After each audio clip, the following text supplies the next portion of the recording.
and re-listen to it or share it with anyone. We're just happy for as many people to hear this information as possible. So recording it. What else? It will have everybody go on mute when Melissa's presenting, just so that there isn't any background noise kind of interrupting the conversation. But you can certainly ask questions. Melissa, do you mind if there's questions during the presentation, or should we hold them till afterwards? It doesn't matter, however it doesn't matter. So if you want to ask a question during the presentation, you can put your hand up, which is a little icon that looks like a person with a hand, and then we can see that you've got a question. Or after the presentation, you can unmute and we'll all just have a chat. And it's nice to hear what everybody's questions are. So that's kind of the housekeeping stuff. Anything else, Heather? I think that's all. No, I think that's all. So we'll just jump into the first couple of slides, which will be me, and then into Melissa's information. Great. Okay, so Proactive Seniors, if you're here, you probably know who we are. And we'll start with just a quick video. Now, this is just a 1-minute video about what we do. And if you can't hear it or see it, just hold tight. It's only 1 minute. And then, oh, I think it's already started here. And then we'll be into the presentation in just a moment. So I'm going to hit play and hopefully you can hear it and see it. As we grow older, planning for... Oh, it's got a double. Can you hear it double? I think we both pressed it somehow. Okay, you press it, Heather. Okay, You let's try. As we grow older, planning for...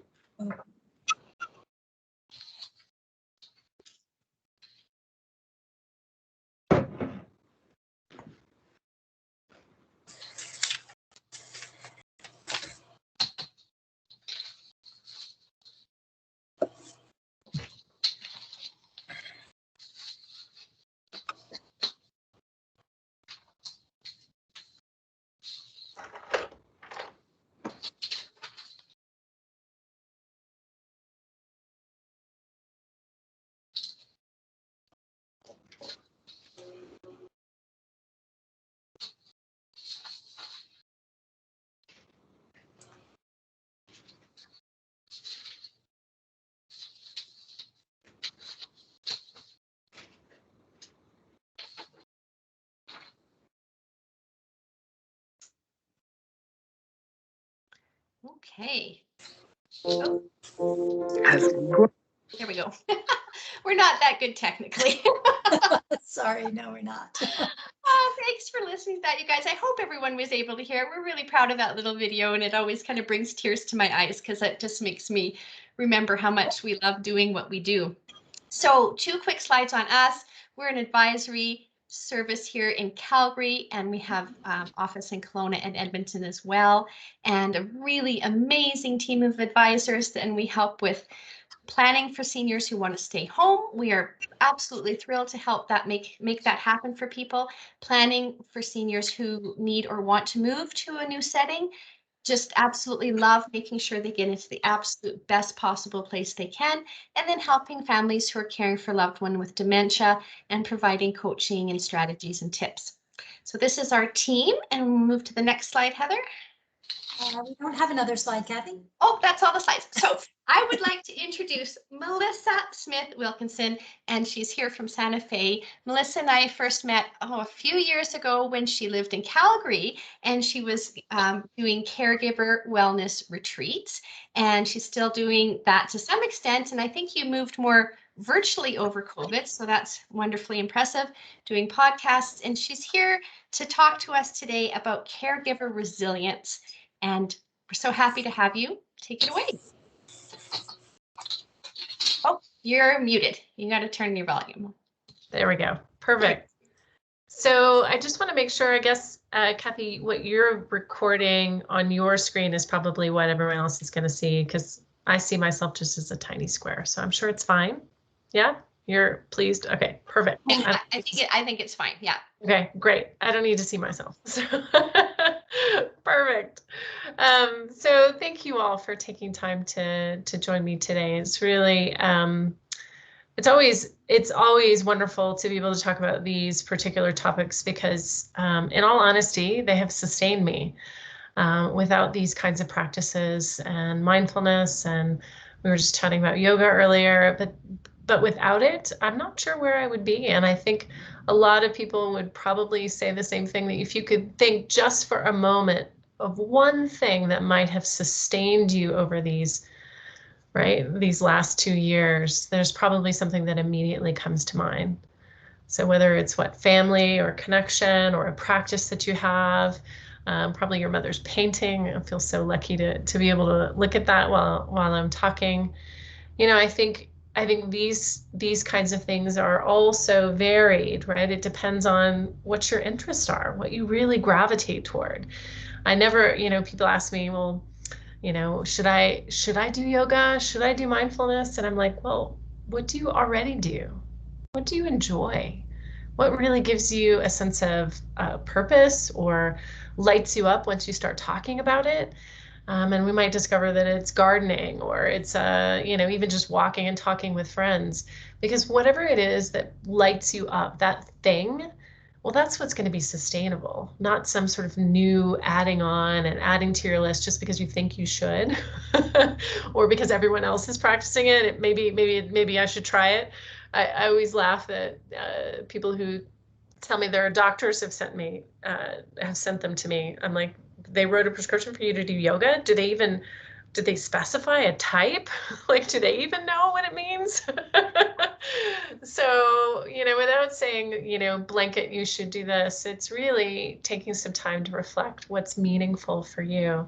And so we'll talk a little bit about that today. And I'm going to go ahead and share my screen, and we'll start right off the bat with a meditation.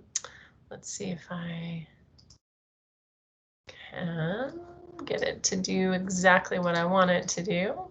Take me just a second here. There we go. So I think you're seeing something that says Pillars of Resilience there. And now something different. I'm just going to put it up full screen. So hopefully you can now see a larger image of that. Yeah. So just take a moment.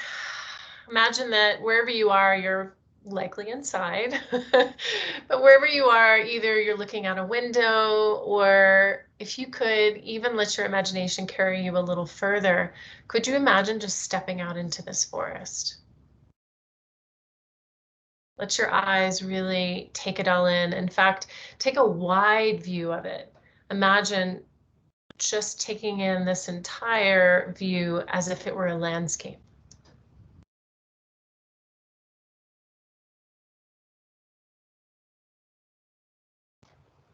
And now allow your eyes to narrow just a little bit. Maybe it's picking out the sunlight, or maybe you're drawn to a certain part of the image, whether it's some of the leaves toward the top or even the ground cover. You might even begin to imagine what you would feel as you're entering this forest.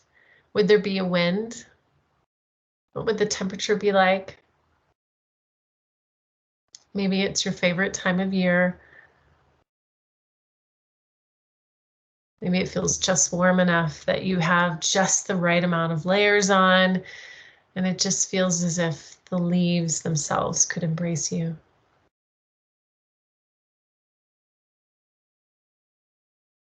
And then notice if there's any sounds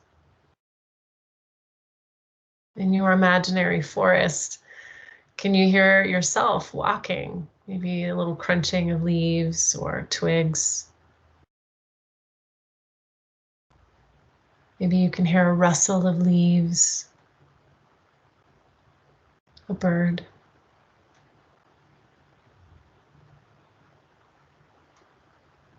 And then notice, are there any particular smells?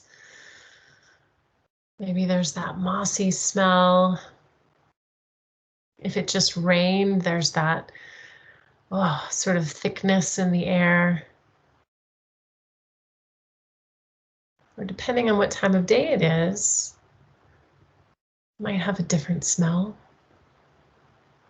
What are you noticing?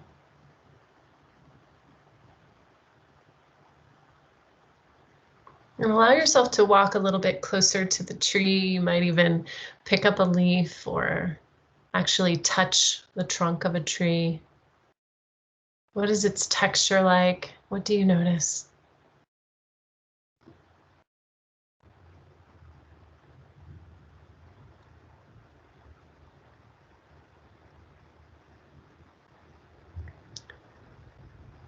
And then we'll continue walking and allow yourself to look up.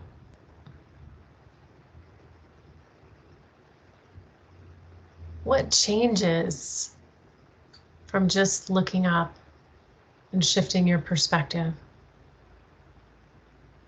You could even decide to sit or imagine you were lying down looking up.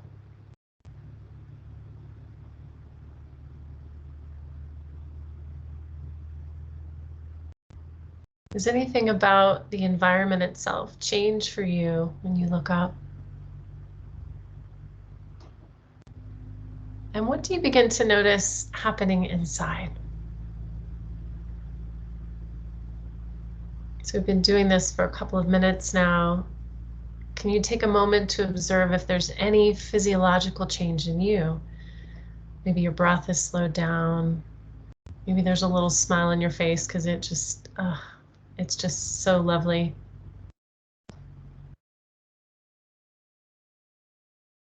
Maybe you notice your shoulders drop away from your ears, or a softness maybe around the chest.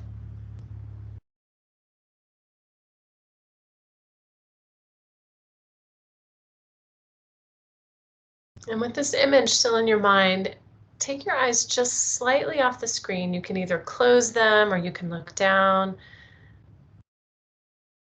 Can you still see the tree crowns?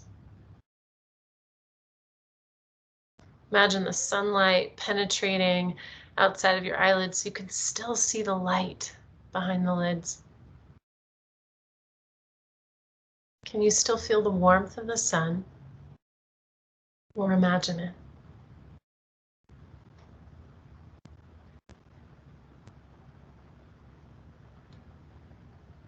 We'll take a moment to allow the eyes to come back open again. And just toggle back and forth so you have this awareness of what you feel inside, but you're also taking in what's around you. Still maintaining this sense of presence between both.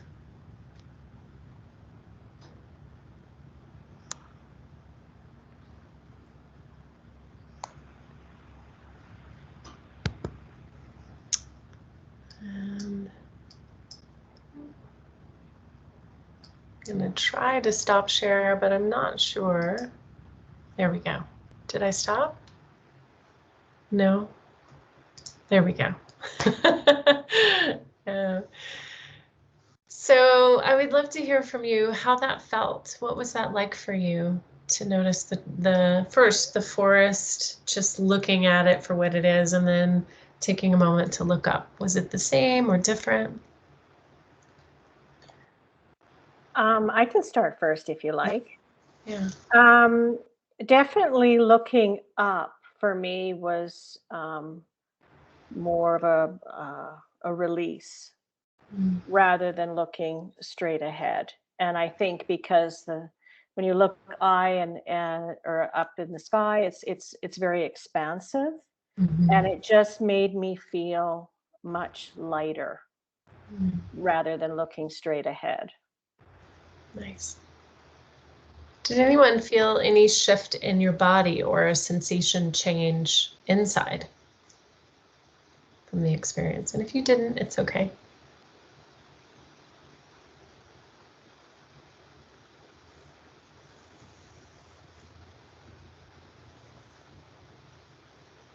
I'll comment. I did feel it, but that's also, I connected to it quickly because that's exactly what I do to go out and recharge my batteries. I go to the woods. Yeah. Nice. So, as a matter of fact, one of my favorite sayings is a John Muir quote, and into the forest I go to lose my mind and find my soul. And I love that saying. So, Oh, beautiful. Okay, we're done. Thank you, sweetie. So there's actually a study that they did, that scientists did, where they were just looking at the different types of moss and lichen that were on tree barks. And then they realized that they were not looking up, that they didn't examine what was at the top or at the tree crowns. And they found 54% more varieties of moss and all of the different growth that would happen on trees. So if we only take one perspective and don't look up or around, then we'll miss it. And we'll certainly miss that opportunity. And today's topic is resiliency. And so for me, there's so many different definitions of resiliency. And if you have a different one, I would love to hear it. For me, it's really about having a sense of grit or fortitude so that you can recall that in order to continue on. And so if we don't have that sense of, man, I can get through this, I can move through this, you know, our resiliency isn't quite as great. And of course, this is the whole big buzzword these days in education, you know, how can we create, you know, a growth mindset in children or in education or really with everyone. And so in order to have this capacity for resiliency, it actually requires practice. Without practice, we don't have the muscle for it. If we aren't constantly tethering with some kind of challenge, we don't know we can overcome the challenge. And so I mentioned earlier that I was taking tap lessons. And I think I saw someone's hand go up and go back down. So I'll come back to you in just a second if you had a question. I mentioned I was taking tap lessons after a little more than 30 years of being a tapper. So I'm only in lesson 2, and I was feeling really good about myself toward the end of the lesson. And I was like, I'm just not getting it. And there's this point where we want to be challenged just enough to be able to push through and accomplish. When the challenge is just outside of our capacity, then we have that diminished capacity, and that's when we lose that self-confidence and that self-esteem. So the carrot needs to be just beyond our ability in order for us to, right, be able to push up and push through it. And so sometimes, you know, that's why I was thinking, gosh, maybe is this an advanced class? I need a little more practice. And so I'm not discouraged. I'm going to keep practicing, and I think that's what I need. But it was really fascinating for me to reflect on. This was just outside of my scope after 30 years, and to be able to expect myself to break that barrier was a little too high expectation on my part. But I'm excited to see what a little practice will do and how that will shift my mindset. And can I just kind of push a little bit more and a little bit more and be challenged just enough to feel confident? And that's how resiliency builds. If the challenge is always outside of our scope, then that's where we lose and get discouraged. So I'll share my screen again, and while I'm doing that, it was VK that had a question. No? Anyone? No? Okay. So I'm going to go ahead and go full screen, I guess, if it'll let me. When I minimize, it doesn't let me pull it up. There we go. There we are. Perfect. Okay. So the pillars of resilience. When we think about, you know, being able to grit and move through things, there's a lot of different components. I kind of think of it as, you know, if you were doing construction on your house, you wouldn't only hire a plumber. You would need everybody, right? You would need all the different types of specialties to be able to come in to build what you need. And it's the same. I think if we think there's only one recipe for something, then we'd be remiss in all the different parts of ourselves that need to address how we can move forward with strength. And so self-awareness is a huge component. As I reflect on the meaning of self-awareness, it's that ability for us to have or draw from our own capacity to see our skill set but also to see and respond to what's happening in our environment and within ourselves. So we did a little bit of that exercise with the tree crowns. So we thought about and looked at, well, what's happening in our environment, through all of our senses. And then we tapped into what was happening on the inside, which is interoception. So how did that make me feel? What was my experience? And could I tap into a sense of, gosh, that let my shoulders dropped, or, oh, that helped me clear my mind, right? So those kinds of things are our ability to tap into self-awareness. And so when we can tether back and forth, right, that is a huge skill of being able to regulate the nervous system. So mindfulness is one tool to cultivate a sense of self-awareness as well as resilience. How many of you have practiced mindfulness before, any kind of mindfulness? You can, yeah, many. Let's see. Okay. So when we think about mindfulness, it's our ability to be present with the moment without judgment. That's like the hardest component of that for me. Because I can be aware that, for example, that I'm hungry or that I need to use the restroom, and then I can take action on that and not ignore it. But can I be aware that I have a gnawing pain in my shoulder and I should do something about that, roll my shoulders, or do a particular physiotherapy exercise, or do I just push through the pain? So there's a difference, being self-aware, but also being mindful and being able to actually act upon it.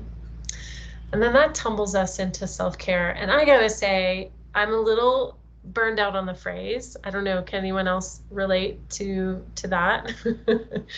When I mentioned I'm in school for clinical mental health, so I've only got 3 semesters left. I'm super excited about that. But I wish I had money for every single therapist and teacher and peer that asks me what I'm doing for self-care. And I think it's mainly because it's become so synonymous with this idea of take a bubble bath, or, find some way to chill out on Netflix, or, are you doing this, this, and this according to a recipe?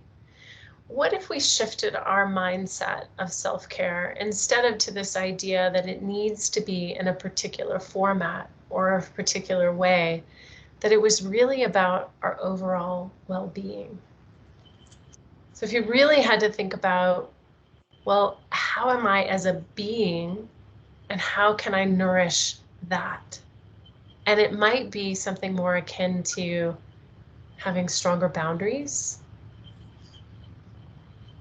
perhaps practicing some of these mindfulness skills so that you have a little bit more self-regulation in terms of, instead of reaching for a glass of wine as self-care or a bottle, because one, not necessarily bad, but maybe what you consume, or if there's something else. In other words, those things that numb us versus those things that nourish us. So if we could look at self-care as the things that we do that help us embody a sense of well-being, then that should be our self-care, and it's very individualized. So positive relationships, this to me ties almost 100% into self-awareness. Because if I don't have the ability to attune that I'm feeling angry, and that angry manifests in like having a stomach ache, or let's say every time something happens, a conflict happens at work, and I just get really short with everyone around me, but I'm not seeing that it might be me. It might be something that I'm ignoring in myself. Then how can I attune to other people around me? So when I'm working through my own emotional regulation, that gives me the skill and the ability to have attunement with someone else. And sometimes that might mean knowing that I might not be in a good place. for example. And if you haven't muted, you'll want to go ahead and mute. So, for example, if I know that I'm not feeling my best, is that really a great time to have a conversation with a coworker about something quite serious?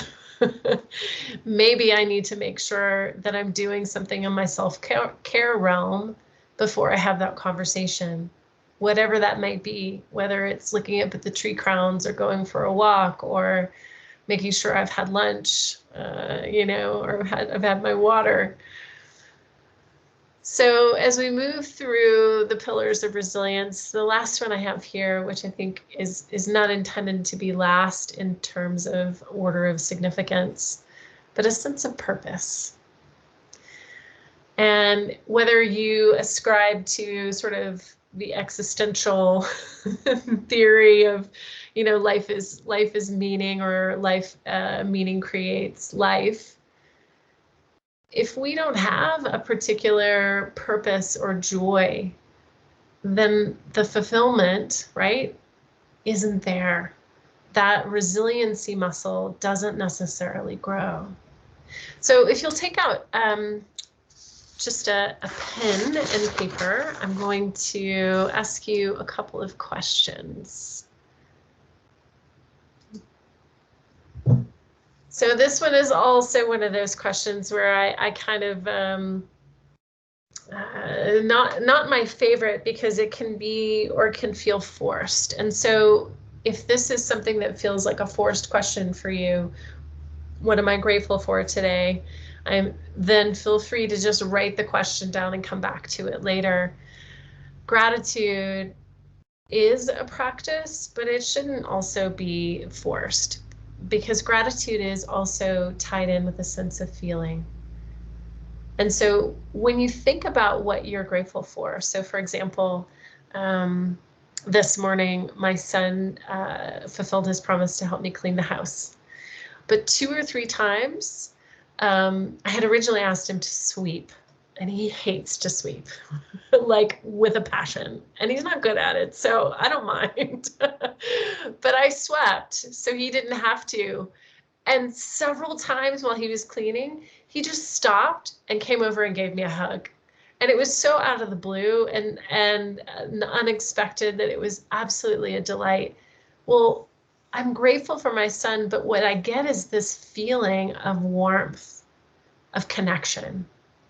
So as you're asking yourself what you're grateful for, can you connect it to the what do I feel? And also the why. The why is really huge. The why helps us bring it back all the way back into that interoception, or what we feel inside. So our next question is, who am I checking in on or connecting with today? So when we take a moment to, again, this is so imperative into that idea of self-awareness. When we're attuned to ourselves, we can be attuned to others. So as you're reflecting on this question, is there someone maybe you haven't heard from in a while? Could even be someone that you're really not sure about reaching out to. So who is it that you could check in on or connect with today? And then add the why. Because they've been silent, because I love them, or because, and it might even be out of duty, and that's okay too. And then notice how that makes you feel. Can you check in with what's going on inside when you reflect or think about that person?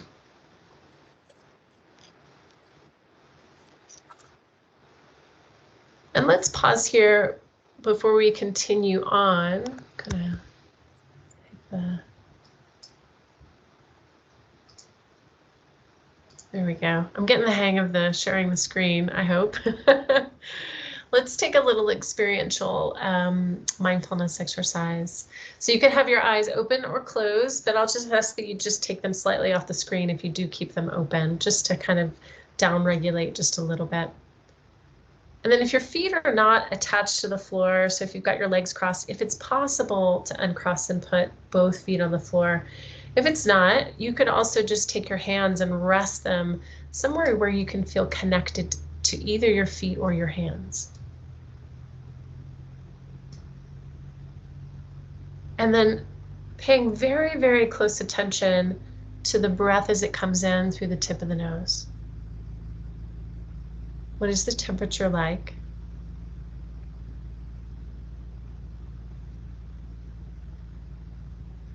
What is the duration of the breath?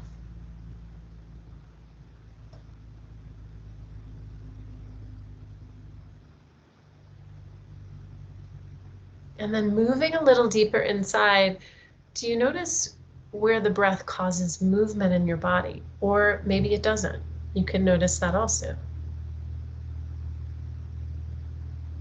Also notice if you're going into your thinking mind a little too much, or you're having an inner chat. Let your mind go back to something in the body, whether it's the hands resting on the lap, or the chair, or the feet connected to the floor. Now, as you feel your breath expand or contract something in your body, notice if there's any part of your body right now that's talking to you. So maybe there's a part of your body that's suggesting it needs some attention.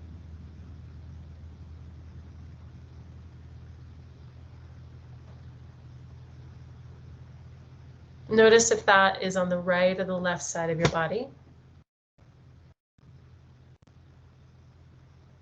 So if it was your shoulder on your right side, for example, that needed a little attention, or maybe it's the pit of your stomach, then think of the opposite. So I'll use my left shoulder, needs a little love and attention today. Then bring your attention over to the right and just get really curious about the differences.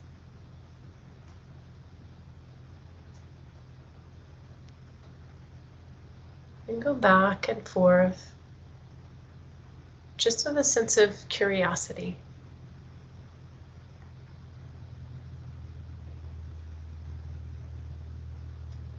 Not in any way to solve anything, but just to sense and notice.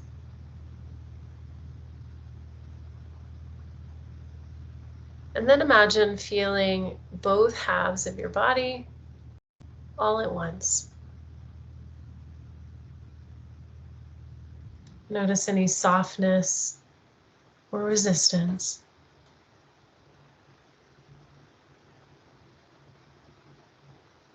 And then go back to the breath.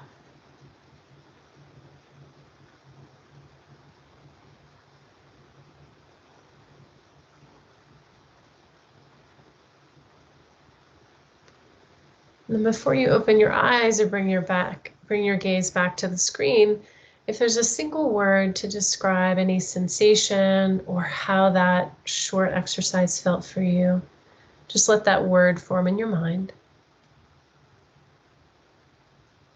And then when you're ready, you can open your eyes.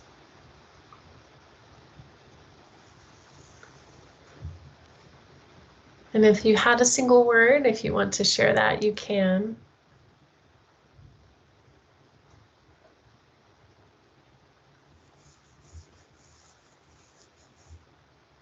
The word I felt or feel was weight or heaviness.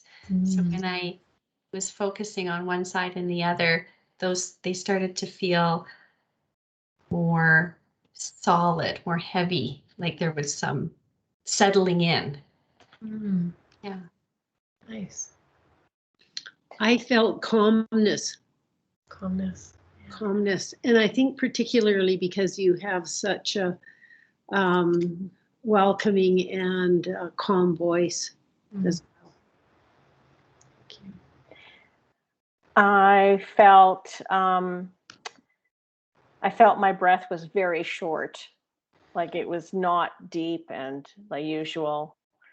you know, long and deep, but it was very superficial. So that's what I felt today. But Yeah. So if you noticed that your breath was short, was there a feeling associated with that? Does that make sense? Because the experience was shortness, but was there a feeling or an emotion attached to that? no, I just think, I think just my mind is very active. But I think as we went through that breath exercise and focusing a body part, so my stomach was what I was focusing on today. And then I kind of did this seesaw back to the lower back, and then back to the stomach, to the lower back. And that rhythmic kind of motion for me kind of calmed my breathing so that it actually became longer. Yeah. Okay. So I'm so glad that you brought that up. There's a couple of things.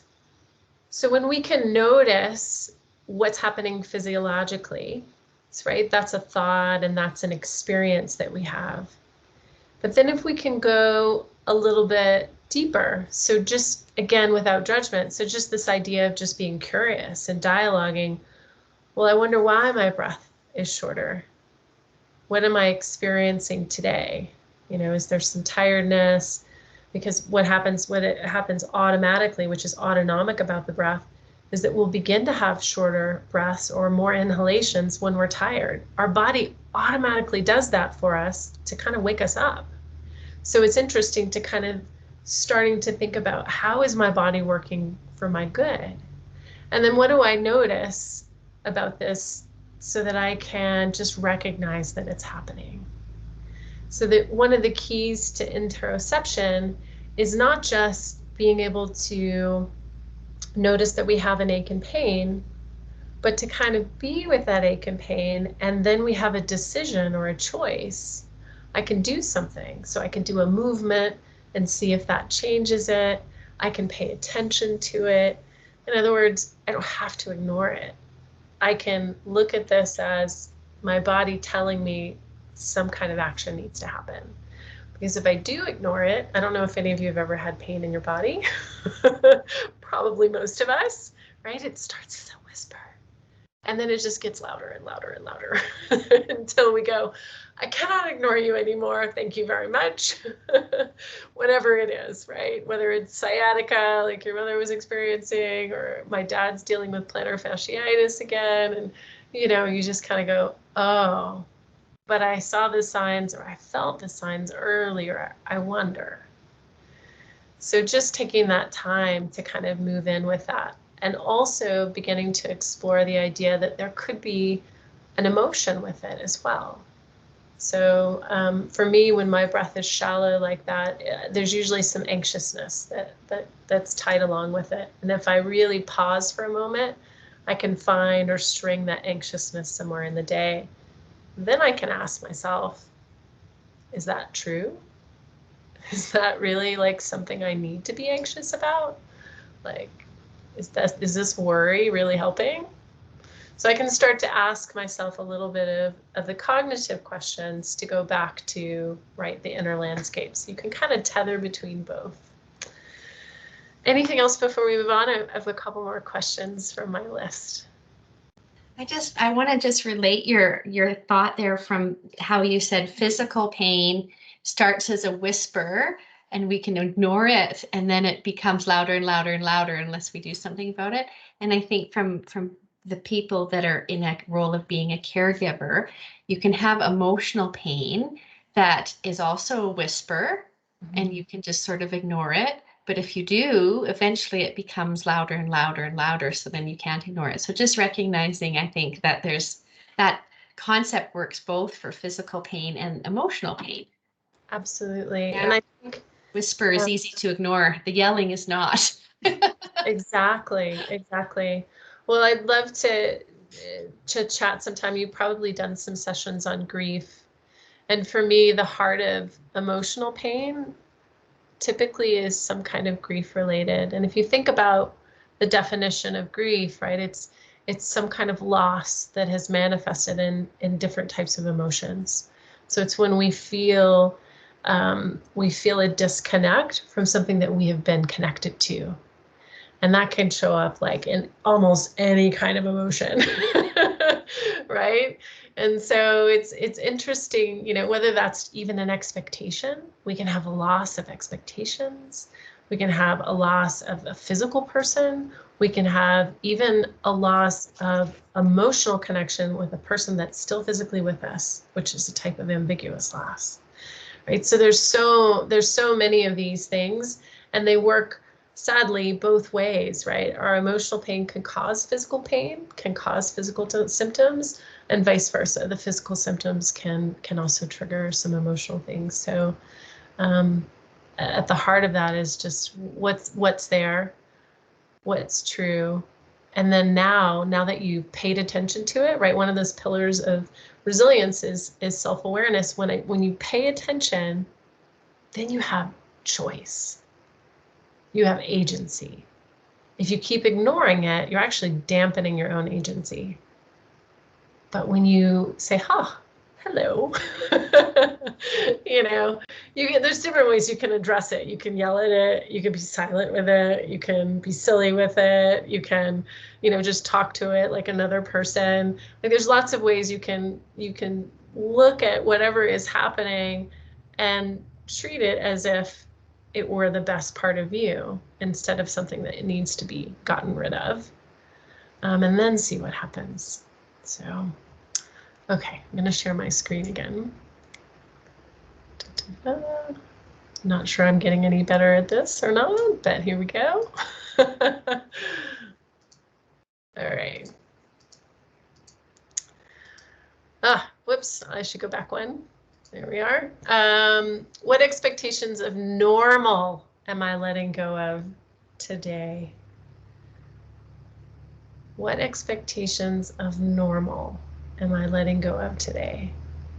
So the phrase letting go is an interesting one for me because it is this idea of, and it works two ways. Sometimes if someone were to tell you, just let go of that, like you don't need to worry about that, right? What is as a human, our natural tendency is actually to grasp a little tighter, you know, especially if we have some perfectionistic tendencies, issues with control, that kind of thing. We want to hold a little tighter, or maybe especially as a caregiver, no one can take care of this person as well as I can. I know what they need. I know them the best. I know how to take care of them the best. And that is one of the hardest things, I believe, as a caregiver, to trust whoever you have asked to help, whoever has presented themselves as a help, to trust that they will do it. They may not do it the way that you want it or the way that you do it, but that it will be done in a safe way, right? So letting go has a lot wrapped up into it and inside of it. But another way to think of letting go is, in fact, go ahead and make a fist with your hands. You can do one or two, or you could join your hands together. And let's imagine there's something inside your hands. What do you have to do to let go of them? You have to open your hand. So now your hands are open.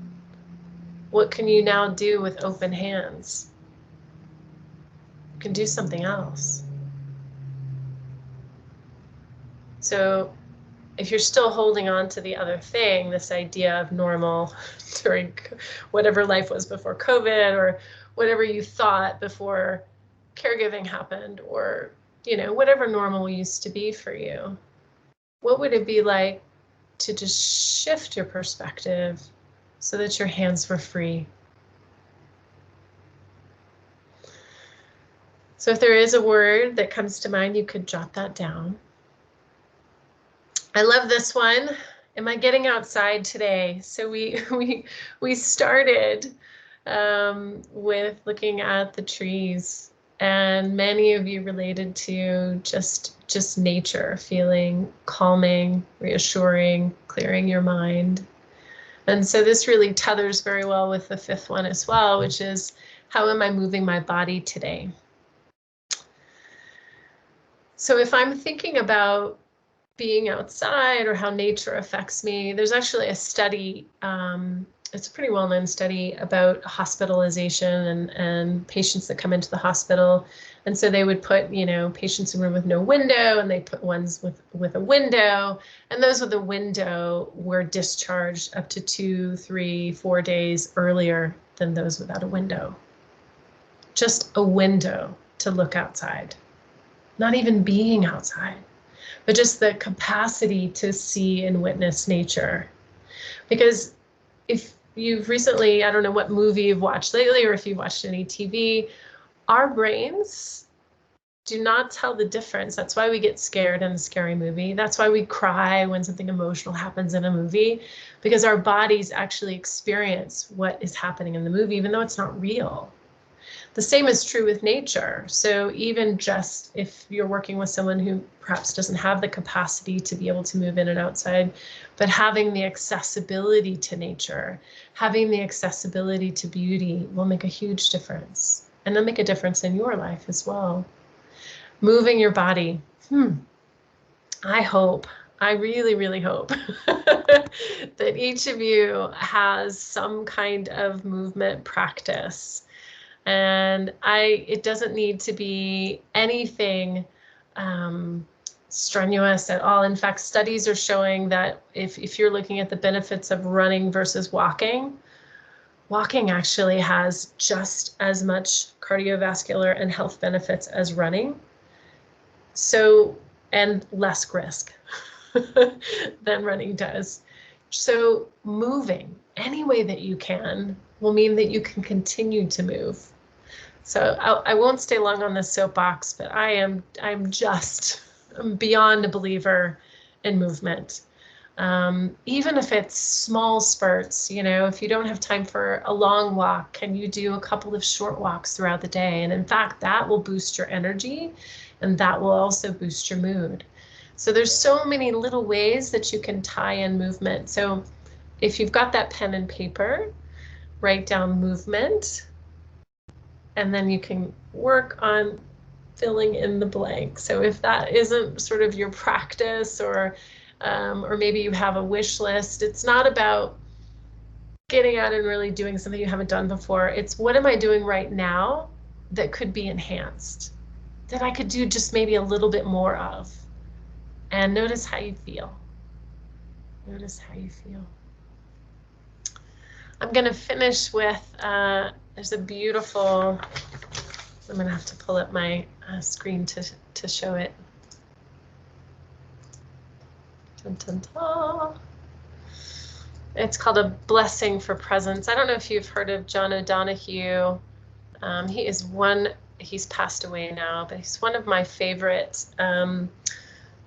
He used to be a priest, a philosopher, and his writings are just beautiful. And there's a book he has on blessings, and I'll read this to you. It says, "May you awaken to the mystery of being here and enter the quiet immensity of your own presence. May you have joy and peace in the temple of your senses, and may you receive great encouragement when new frontiers beckon.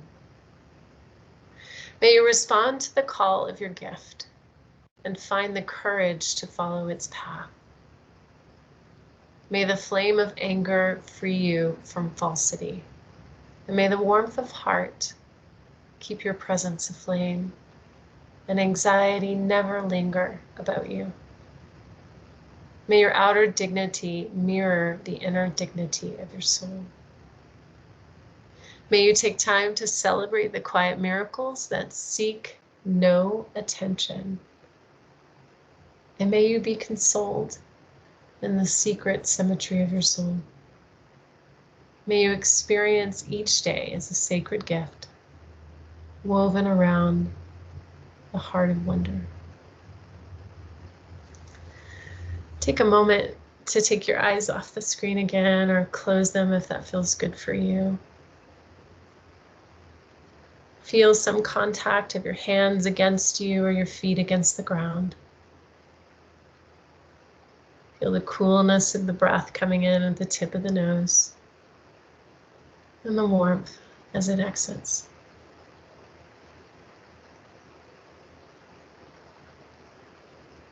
Take just a moment to just simply reflect on one pillar of resilience, whether that's self-awareness, mindfulness, self-care,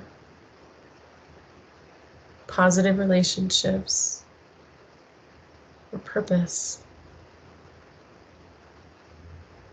Is there something that really resonates with you today? You can repeat that word in your mind.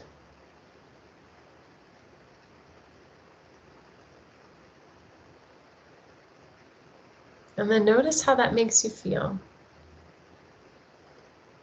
Is there a warmth around the heart? Is there a softening? Or does it speed the heart rate up, thinking you need to do something?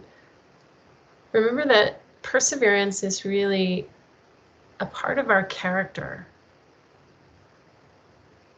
Resilience is a practice.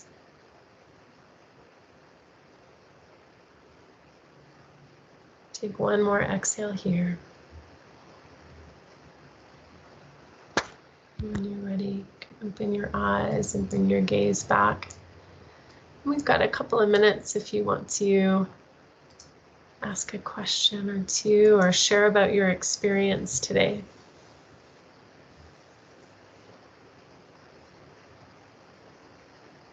Thank you so much, Melissa. That was really enlightening. I think one of the things that I jotted down as you were teaching us through this session is, just to reiterate for everyone, is when you're thinking of what to do for your self-care, is that idea of finding the thing that lights you up, right? And just really, it doesn't matter what it is. It could be going for a walk in the woods. It could be baking cookies. It could be having a hot bath. But to build your resilience, you've got to work that muscle and you've got to find that thing that lights you up. I really heard that message loud and clear. That was great. And on that note, Kathy, that resilience and that can change what lights you up daily. It does, right? Yeah. It doesn't necessarily always have to be the same thing. So when you first said that, I always gravitate to the same thing that makes me light up, which is obviously playing my piano. But sometimes I don't want to play my piano. So, you know, I guess for me, it just depends. I get up and I see how I feel that day and what really would light me up that day. And sometimes it's just, you know what, I just want to be home by myself and cook. Right? Thanks, Maya. That's very true. It can change from day to day and minute to minute. Gianna, do you have a question? You've got your hand up. Yeah, can you hear me? Yes. Yeah, okay. This is my first time on as a Microsoft Teams. I'm not used to this. I usually do Zooms, right? So I have missed the first half an hour because my daughter was here with her baby for lunch. So is there a replay available? Yes, definitely. So we record these and you can find it on our website. There's a tab called Education on the proactiveseniors.ca website, and we'll have it on there. Give us a day or so to get the recording downloaded, and Heather will put it up on the website. You can find it there. I'm sorry, what's the website again? Proactiveseniors.ca. Proactiveseniors.ca. And then go to the Education tab.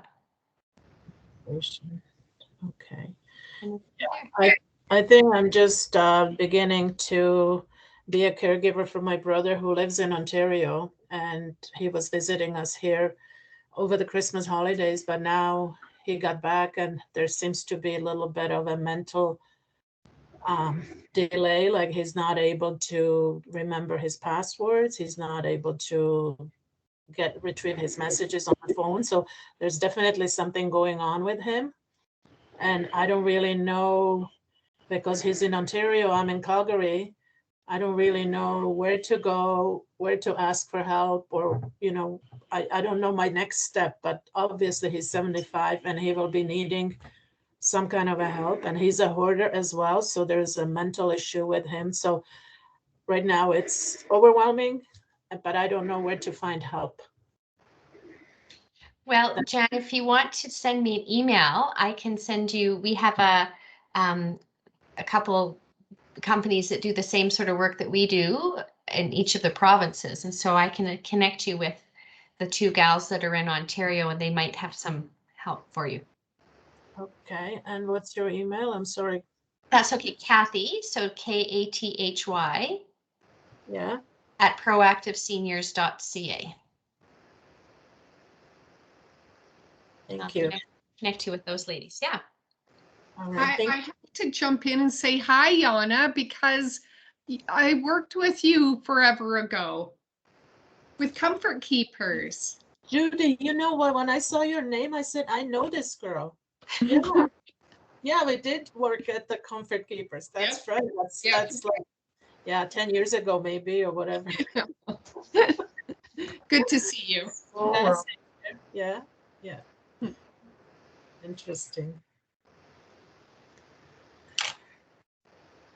Well, thank you all for the opportunity to share these experiences and things that are really dear to me. So if you want to stay in contact with me, our website is caregiverwellnessretreat.com.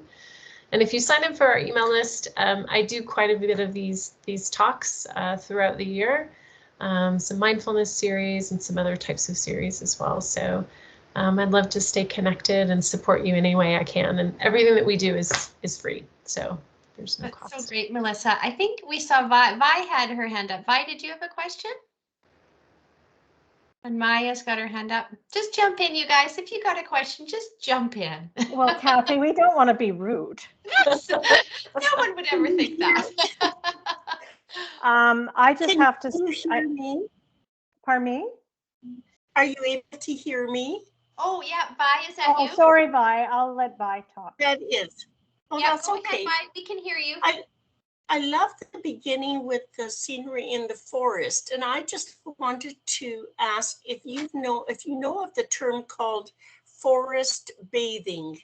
It's a Japanese term used for when we are in the forest. I love that.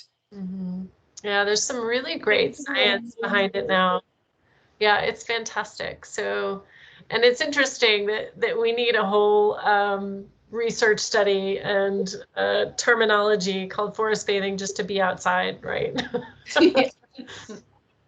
the biggest check on that is just how does it make you feel? So. And it makes me put more effort into self-awareness when I'm out there, since I've learned that term. I'm much more aware of what I'm observing out there and feeling out there. It's lovely. Oh, beautiful. I'm so glad. I loved your presentation. I thank you very much. It's wonderful. Oh, my pleasure. Thank you, Vi. That was really nice. Maya, did you have something else you wanted to add?